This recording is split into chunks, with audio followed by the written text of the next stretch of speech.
kuri ce ka ga nawa ta kai nawa ta kai ta ke da 180 wanda ka kuri da yare haka an dubiya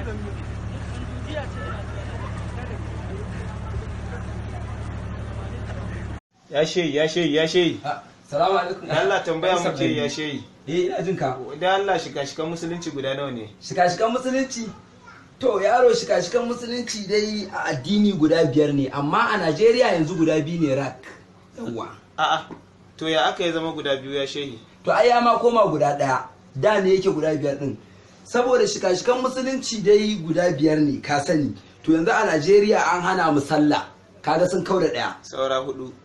Sannan gwamnatin nan ta masu shara na ji ma ana cewa za a tsaida aikin hajji bana. Saura 3 kenan ya shehi. Sannan zakka, ka taba ganin wani a cikin 'yan gwamnatin masu shara yana zakka?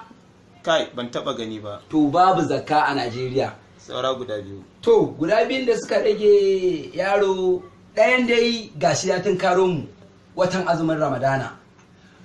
To ina mai tabbatar maka azumin Ramadanan ma ko su daga shi, kasan su ne iyayen inconclusive. A daga azumi kuma Ramadan gaba ai suna iya daga azumin ma a ce inconclusive, sai dai a yi shi can wajen August. Inconclusive ya shafi Ramadana. Ko kuma ma ko an bashi ba zai ya gagar talaka.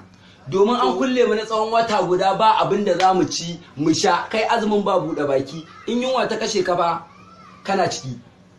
To azumin ma so suke mu ki ko kuma a daga shi zuwa August. Wannan gwamnati ta masu shara, halla ilaha illallah wa ta'ala sun cire mana a bakin mu muka saki. To Allah ya kiyaye. Mutane ne ba sa tsoron mala'ika Azra'ilu, ba sa tsoron cewa mala'ika Azra'ilu na kan gadon kwanciyar su yake daukar rai.